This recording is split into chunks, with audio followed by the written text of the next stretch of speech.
Antonio Pierce fired with the Raiders. This one I wasn't terribly surprised with because I was pretty vocal last year at this time. I don't think you hire off of interim coach, head coach vibes. You just don't. It's not like 7 games of interim head coaching is not a job interview. It's just not. Like you haven't done the offseason. You haven't hired coaches. You haven't done any of the things that a head coach actually has to do. We can make a similar excuse that we've made for Gerard Mayo. The roster's not good. The roster's in transition. They were left with probably the worst quarterback situation in the NFL coming into this year. If you look at just talent plus hope for the future, you would say the Raiders are last because they had Gardner Minshew and Aiden O'Connell, a couple probable career backups, right? So it wasn't a great situation, but I think in both cases I wasn't thrilled about either hiring last year Antonio Pierce or Gerard Mayo, and that ended up showing out this year. Yeah, I mean, they're two interesting hires because they are less conventional than the standard process to hitting the NFL. And I'm normally pro that just for interest's sake. I quite like the idea that you've identified Gerard Mayo from, his time as a player and actually earmarked him as a long-term. From a process standpoint, I don't know that that's a terrible process. Apparently, it's just incorrect analysis. I agree. Yeah. Robert Kraft, it's funny because people that succeed doing anything, I think, end up trapped in this world of you believe your own hype. Robert Kraft, theoretically, built one of the greatest dynasties to ever play in the game, right? But if you really boil it down, what he did is identified one guy, head coach, Bill Belichick, put him in place.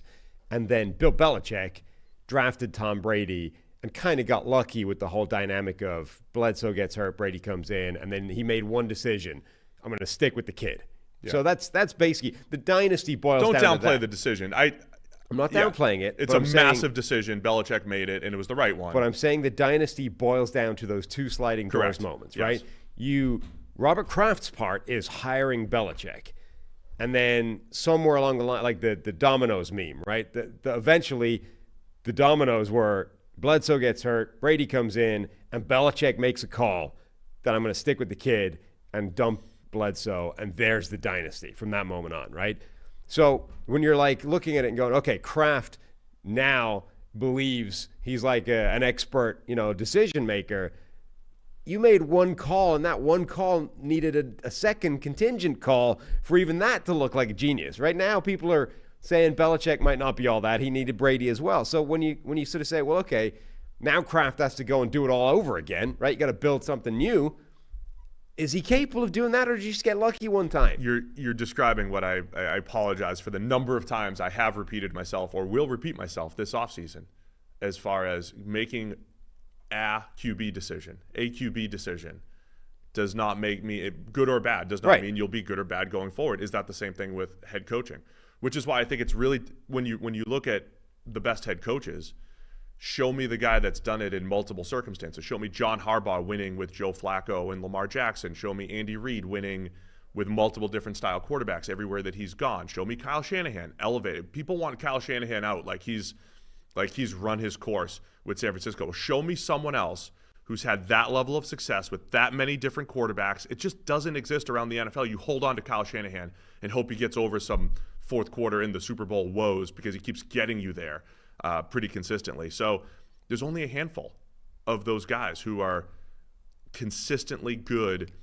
Look, Mike Tomlin, too. I've changed course on Mike Tomlin. He's a product of the quarterback. That's it. He's a very, very good coach. No, hear me out. I'm not saying he's only good because of his quarterback. He's a very, very good coach who's going to have a trouble getting over the hump, getting to a Super Bowl until he has another high-end quarterback. Is that an unfair assessment of Mike Tomlin? I think he's one of the best coaches in the NFL, but he's going to be hamstrung by the same QB purgatory that other franchises are hamstrung by. I mean, I just think the reality of the NFL is to feature in the last 4 teams in a playoff encounter, you require a high-end quarterback. That's what I'm saying. That's not a it's not specific to any one coach. It's like that's just a part of the gig. Like the days. But you can look at everything else Mike Tomlin's done and easily put him in the top 5 to 8 coaches in the NFL. I don't think it's possible anymore to have a 2000 Ravens Super Bowl. I don't think that's I genuinely don't think that that's possible to happen anymore. You cannot win a Super Bowl with Trent Dilfer playing the way he played on those teams. It's simply no longer within the remit of what's possible in today's game. You actually require a high-end quarterback to be in those Final Four teams, let alone progress to the Super Bowl and win the Super Bowl. Now, maybe you can do it with a Brock Purdy, which is, Mr. Irrelevant and maybe a step down from Patrick Mahomes, Joe Burrow, but he still needs to be playing at a really high level.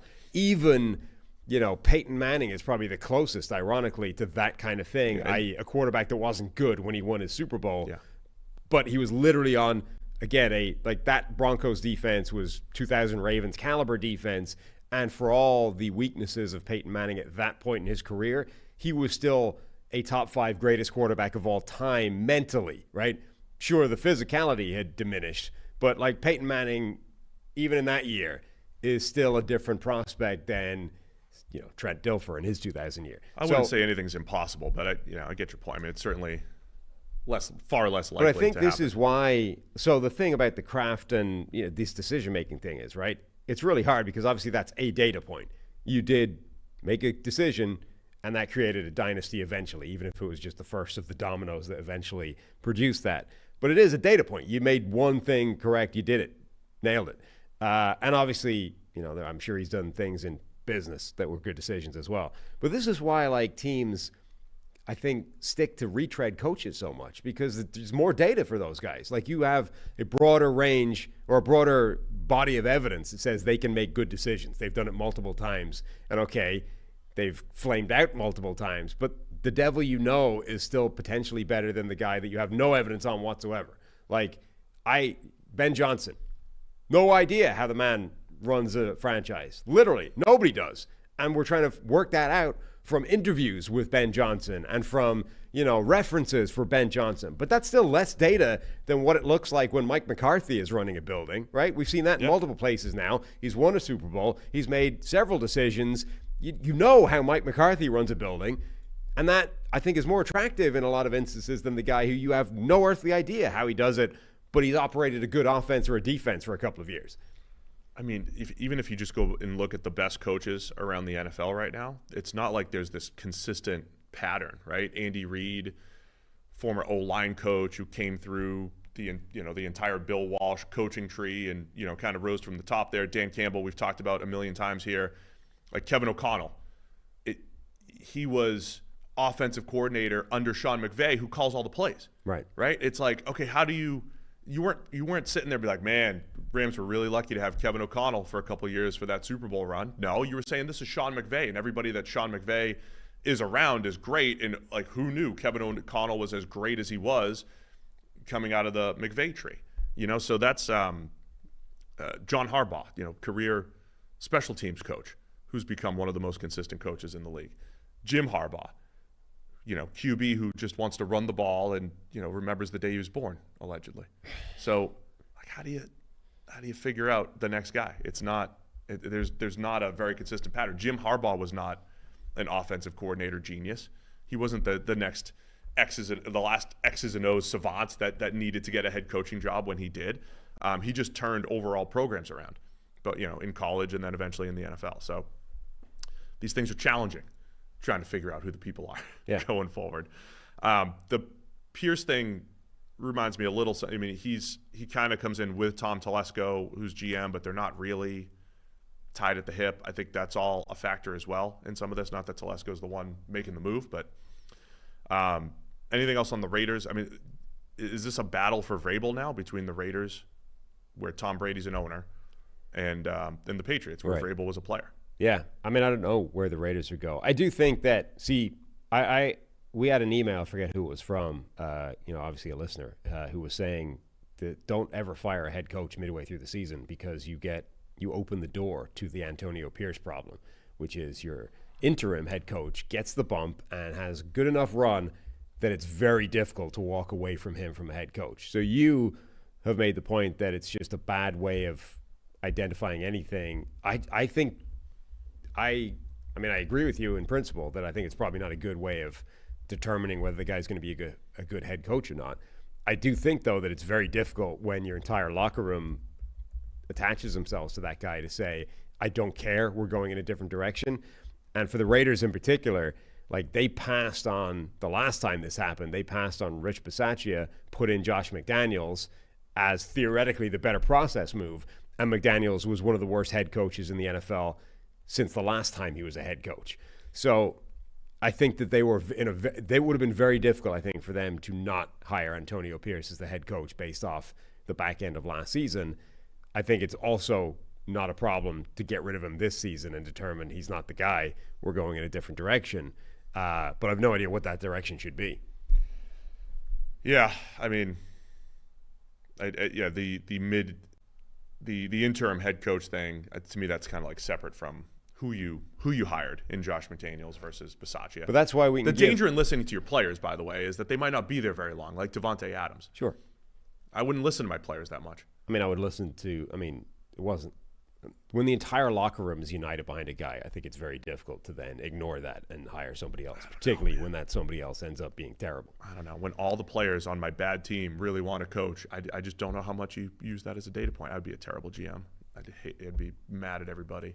But then I'd give in to the players and lose. The out in Belichick's contract is the most fascinating aspect of this, as if to say, hey, if the right offer comes along, I'm out of here. I mean, I'm more interested in the idea that the Raiders are interested in him. Like, nobody wanted Belichick last year, really. Like, a couple of people interviewed him, but nobody got him down to their final, options. They have Tom Telesco as general manager. So, again, I think Belichick said, hey, I don't need full control. Right. But you've got an experienced GM in Telesco, and he just has to work with Belichick, adjust, and kind of go from there. Right. But, like, the Raiders had this opportunity a year ago and passed for Antonio Pierce.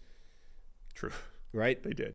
Okay. Brady was an official minority owner. Brady being an owner is new, but if that's shaping direction, that itself, I don't know if that's the greatest development in the world. In the spirit of the cast a wide net, I mean, wouldn't it make sense for teams to do their due diligence and see if Bill Belichick was interested anyway? Oh, absolutely. Can you interview? I don't know how this process Talking works. to Bill Belichick, fine. I'm sure you can interview. He's a college coach. This was not a lateral move. I'm sure he can interview. Yeah. With whoever he wants. Sure. So I would bring Bill Belichick in. Yeah, I mean, I guess Bill, what would you? The report is simply asking him if he'd be interested, which I guess is fine. Yeah. That would be an interesting one. Could you imagine that division, by the way? The division with Harbaugh, Belichick, Andy Reid, Sean Payton. Yeah. Could you imagine that division? I mean, it's already really interesting because the Chargers went all in with Jim Harbaugh. The Broncos went all in with Sean Payton, and both of those teams are in the playoffs here. Sure. Trying to knock off the champs, the Chiefs. And the Raiders, I mean, that's the other thing about Antonio Pierce as the head coach. A first-time, no offense to Pierce, but like a first-time head coach trying to compete with three established NFL head coaches. It was always going to be a challenge. The Raiders, sure. I mean, it does feel like the Raiders have to make an aggressive move here. It was a horrible position for Pierce to be in. It was a terrible position for him to be in, absolutely. I mean, which is, again, similar to Gerard Mayo. Like, the expectations for both those guys were not high. Right. So that's why at the end of the day, like, I don't hate that they're out after 1 year. I also don't think they probably should have been in the position they were in to start things. But imagine also, like, again, the report is simply teams are asking if he'd be interested. If the Raiders hire Belichick, having passed up on him a year ago to hire Antonio Pierce, who just, off of the back of his interim thing, I mean, that just screams clown show. Like, you literally turned this guy down a year ago so you could hire the guy that a couple of people in the locker room liked off the back of a few games of winning at the end of the year. Now a year later, you're deciding actually he was the right guy all along. Fail quickly. Just fail quickly. There was also an interesting story about Belichick interviewing for the Raiders job years ago, right, with Al Davis, where supposedly Davis just brought him in and just picked his brain about football stuff. I don't know if that was around. I don't know if that was when Belichick was going to the Jets or after his Giants days. Right. Or it's somewhere in there, but supposedly Al Davis was like football genius, trying to get football information out of Bill Belichick. Speak to him always. Awesome. Anything else? Talked about a lot here today. It's a fun show. According to Dave Mailer, it does seem like Steve Belichick does get elevated if he bails before June the 1st. Dude, that would be ridiculous. And what's the described buyout? Is it the as- buyout $1 million? It's like something. Yeah, It's like $1 nothing. million. He's described it as the greatest nepotism con of all time. That would be phenomenal. Listen, all you got to do is grab some Tar Heel blue ties and suits, rock those for a couple weeks, do some fake recruiting trips, and your son gets the job. That's it. That's all you have to do. How do I elevate my son faster than he's like? How do I fast track his ascension to head coach? Well, they're going to have to hire me because I'm Belichick, and then I just leave. This is unbelievable. I'll help him recruit. Get to Also, help, that help seems him like a recruit for fairly- a couple weeks and then get out of here. I mean, look, I'm no lawyer, but that feels like this is why you hire lawyers. That feels like something of a blind spot in whatever contract they signed him to. Like, nobody asked the question, what if he bails before June the 1st? Of course they asked the question. And they were fine with the comfortable idea if we just elevate Steve? I mean, Steve's not completely incompetent. He's a good. No, but they weren't hiring him before Bill rocked up, is my point. Like, your contract that you agreed to is essentially, if he leaves 5 minutes after signing the deal, But it's like you're hiring a guy you didn't want. For UNC, it's like a hedge. It's like we could still have Bill Belichick, which is great. He will be here for a few weeks and months to maybe help recruit. But again, this is what I'm saying. But he also could leave, and we have Steve Belichick. This is why you hire lawyers to look at contract language so that you don't end up in a situation where if Bill decides, actually, no, I was joking, in 2 weeks' time, you just hired somebody that you didn't want, absent Bill Belichick. The worst part about it is UNC maybe getting stuck with Michael Lombardi. Oh, Mike's still there. Yeah. Or does he go with Bill? He tends to go with Bill. Yeah. I'm sure they'll find out. I mean, maybe they he's got worked his own together for a office. few years. He'll probably have his office is still there in the Raiders building. I think it's a new building, but I'm sure there's a closet upstairs they could put Mike. That's it. That's it for us today. All right, tomorrow we got our preview show. All sorts of great stuff coming up in the coming weeks. We're going to the Senior Bowl officially. We'll be at the Senior Bowl in a few weeks. Hopefully have Jim Nagy on here in a couple weeks. A lot of great announcements coming up with the Senior Bowl. It's kind of half season, half off season here, Sam. We'll be previewing all the games, but getting ready for free agency, the draft, all sorts of great stuff coming up. You hear us say all the time, we love the off season, maybe even more than the regular season. But Super Wildcard Weekend, 6 games to preview, all tomorrow morning at 10:30 a.m. We'll see you again tomorrow. More Check the Mic.